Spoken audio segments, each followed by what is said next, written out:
Combining and appending data using power query series में हमने अभी तक क्या क्या सीख लिए हैं। अपेंड मेथड, वो भी दो तरीके से, फॉर्मूला अप्रोच और अपेंड मेथड अप्रोच, और साथ के साथ अपेंड करने का डिफरेंट पर्सपेक्टिव देखा हमने, जिसमें मेरे पास एक ही वर्कबुक है, उसके मल्टीपल सीट हैं, उसको अपेंड करना हमने सीखा था। साथ के साथ अलग अलग वर्कबुक को भी हमने एक जगह अपेंड करना सीखा। और अब टाइम आ गया है कि मेरे पास फोल्डर में कई सारे फाइल्स हैं, उस फोल्डर के अंदर सब फोल्डर है जिसके अंदर कई सारे फाइल्स हैं, उन फाइल्स को कंबाइन करके एक जगह लेके आना। तो आगे के वीडियो में आप लोगों को इसी एग्जांपल से स्वागत करने जा रहा हूं, जिसमें मैं आप लोगों को बताने जा रहा हूं how to combine all the Excel files in a folder using power query.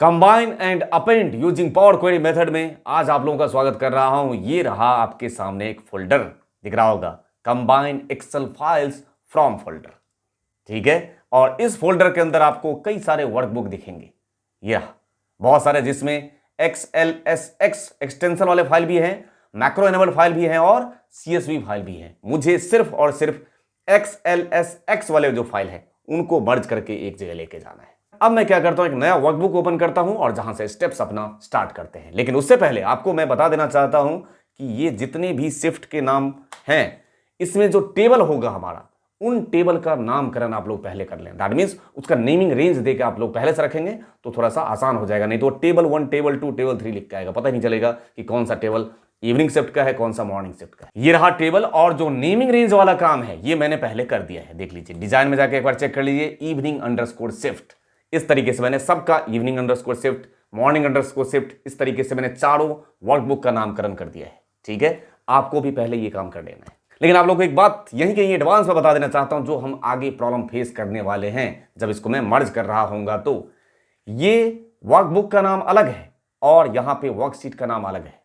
अगर ये दोनों नाम कॉमन होता तो अभी आगे चल के एक एरर आएगा मर्ज करते टाइम पे, वो नहीं आता, ठीक है। लेकिन अभी आएगा और उसको कैसे ठीक किया जाएगा वो भी आपको सिखाएंगे, इसलिए जानबूझ कर अलग रखा हुआ है, ठीक है। तो चलते हैं, एक नए वर्कबुक को ओपन कर लेते हैं। तो एक नया मैंने वर्कबुक ओपन कर लिया और सारे स्टेप्स को आप फॉलो करना स्टार्ट करते हैं जिस तरीके से हमें डेटा को मर्ज करना है। तो पहला स्टेप, डेटा टैब में जाएंगे और यहां पे चलेंगे गेट डेटा फ्रॉम फाइल, और वर्कबुक से कर चुके हैं, CSV से कर चुके हैं, अब बारी फ्रॉम फोल्डर की। इस पे क्लिक किया और ये रहा वो हमारा फोल्डर जिस फोल्डर के डेटा को इंपोर्ट करना है। तो इस फोल्डर पे सिलेक्ट कर लिया और इस फोल्डर को ही कर देते हैं ओपन, ठीक है। और इस फोल्डर के अंदर जितने भी फाइल होंगे सारे आपको डिस्प्ले होना चाहिए। अभी आपके सामने हाजिर हो रहा है वो सारे के सारे फाइल, चाहे वो XLSM फाइल हो, XLSX फाइल हो या CSV फाइल हो, ये सारे फाइल आपके सामने हैं। लेकिन आपको सारे तो नहीं चाहिए, तो एक काम करते हैं, यहां पे ट्रांसफॉर्म डेटा पे क्लिक करना होगा। आपके सिस्टम में हो सकता है वहां पे एडिट लिख के आ रहा हो, तो इस पे क्लिक कर दिया, ट्रांसफॉर्म डेटा पे। पावर क्वेरी एडिटर आपके सामने हाजिर हो रहा है और यहां पे वो सारे वर्कबुक दिख रहे होंगे विद एक्सटेंशन। मुझे इसमें से सिर्फ चाहिए XLSX, तो यहां एक्सटेंशन पे चले जाइए और यहां पे टेक्स्ट फिल्टर लगा देते हैं, बिगिन विद, और हमें कौन सा चाहिए, XLSX, वही ले लेते हैं सिर्फ, डॉट XLSX, जिसका आगे ये लगा होगा XLSX, बस ओके बटन पे प्रेस कर दिया।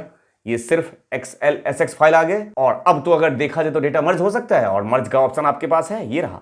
अगर मैं अभी मर्ज करने की कोशिश करूं तो जो मैंने स्टार्टिंग में बताया था कि एरर आएगा, वही एरर आएगा। क्यों, आपको पता है अलग अलग नाम हैं, अगर सीक्वेंस में सही होते नाम लिखे हुए तो कोई भी एरर नहीं आता। यहां भी देख लीजिए एरर आएगा। इसे टेबल तो दिख गया, ये रहा इवनिंग अंडरस्कोर शिफ्ट टेबल है, तो दैट मींस इसी सीक्वेंस में सारे टेबल होना चाहिए, वो उसको नहीं मिलेगा। ये देखिए सामने आपको ये डेटा लोड होता हुआ दिख रहा होगा, लेकिन एरर के साथ डेटा लोड होगा।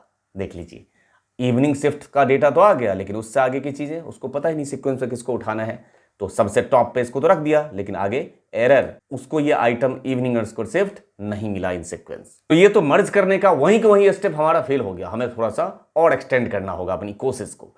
तो वापस इस सब को डिलीट करते हुए हम पहुंच जाते हैं फिल्टर रोज पे, है ना। तो ये सारे डिलीट, इसकी जरूरत नहीं है, ये सारे स्टेप्स हमारे किसी काम के नहीं।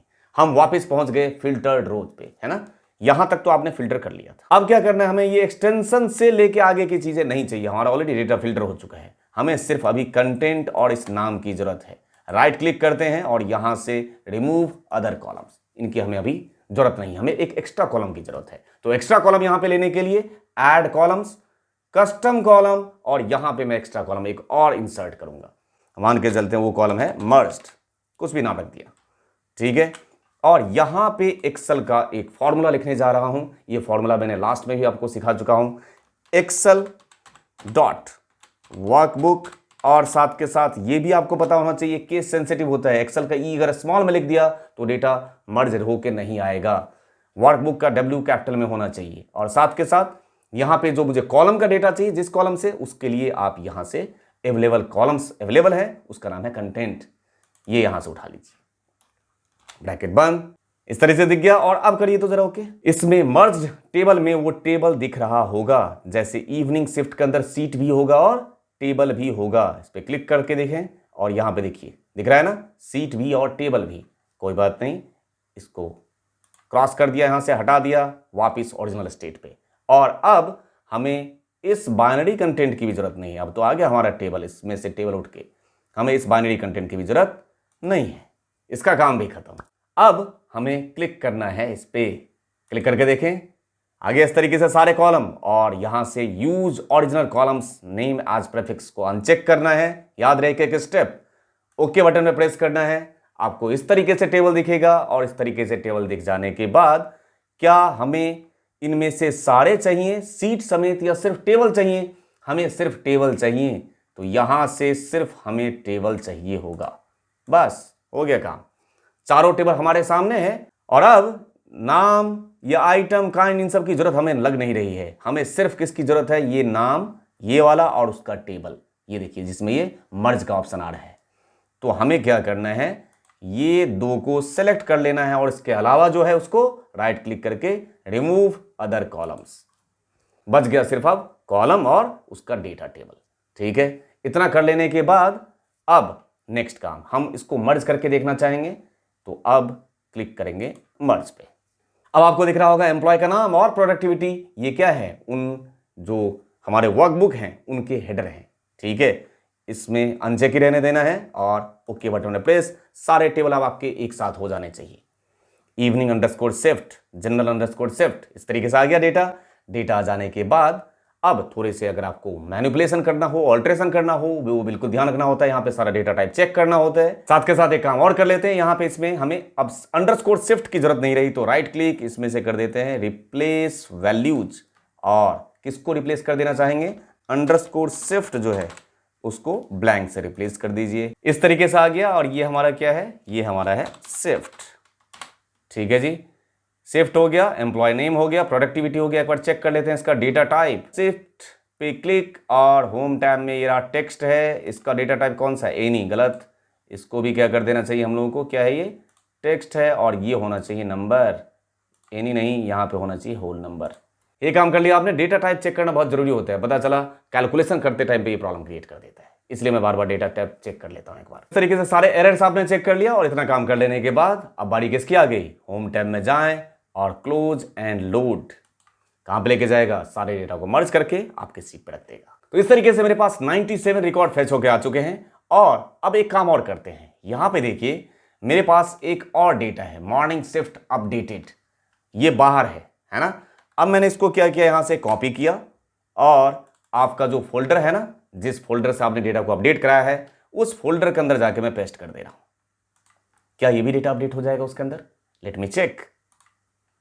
ये है, अब आपका जो डेटा है इस पे राइट क्लिक कीजिए और रिफ्रेश बटन पे प्रेस कीजिए, तो 111 रोज लोडेड, दैट मींस वो जो एक नया फाइल आपने कॉपी किया वो भी ऐड हो गया। एक और काम करके देखते हैं, यहां पे एक फोल्डर क्रिएट कर रहा हूं मैं, ठीक है, और अपडेटेड ये नाम का फोल्डर है, और इस फोल्डर के अंदर किसी भी एक डेटा को उठा कर रख देते हैं। चलिए, यही है ना आपका, इसी फोल्डर की कॉपी मैंने यहां पे भी रख दी, ठीक है। देख लीजिए, आपने एक फोल्डर क्रिएट किया जिसके अंदर एक और फाइल रखा है आपने, वो फाइल का नाम आप चेंज भी कर सकते हैं, कुछ और नाम रख देते हैं। एक और फाइल आपने डाल दिया, ये रहा फाइल आपका 111 रोज लोडेड, और राइट क्लिक करके एक बार रिफ्रेश करना और बनता है। ओहो, दैट मीन्स ये सब फोल्डर में से भी डेटा को अपडेट कर सकता है। रिकर्सन की बात कर रहा हूं, अगर फोल्डर के अंदर सब फोल्डर कहीं भी डेटा रखा होगा और वो XLSX फाइल होगा, वहां से डेटा उठा लेगा। बढ़िया चीज है। तो कहीं भी रिकर्सिव मोड में भी अगर आपका डेटा रखा होगा फोल्डर के अंदर सब फोल्डर, उसके अंदर फिर सब फोल्डर, तो भी डेटा उठाने में इसको कोई आपत्ति नहीं होगी। तो ऐसा मैं उम्मीद करता हूं कि फोल्डर के अंदर भी सब फोल्डर है, उसके अंदर भी अगर आपका एक्सेल का फाइल रखा हुआ है, मल्टीपल फाइल्स रखा है, जिसको उठा के आपको अगर एक जगह मर्ज करना हो तो अब आपको कोई दिक्कत नहीं होगी। इसी उम्मीद के साथ कि जो आप लोग कॉन्सेप्ट मैं आपको सिखाते जा रहा हूं उस पर पकड़ बनाए रखने के साथ साथ जो आपको अपडेटेड कंटेंट प्रोवाइड कराता जा रहा हूं उसमें भी खुद को अपडेट करना स्टार्ट कर दिए होंगे। अब आपसे मिलता हूं नेक्स्ट वीडियो में ऐसे ही किसी न किसी बेहतरीन कंटेंट के साथ, सिर्फ और सिर्फ आप सभी लोगों के बेहतर कल के लिए। Thank you for your love and support to innocent channel. Thank you दिल से।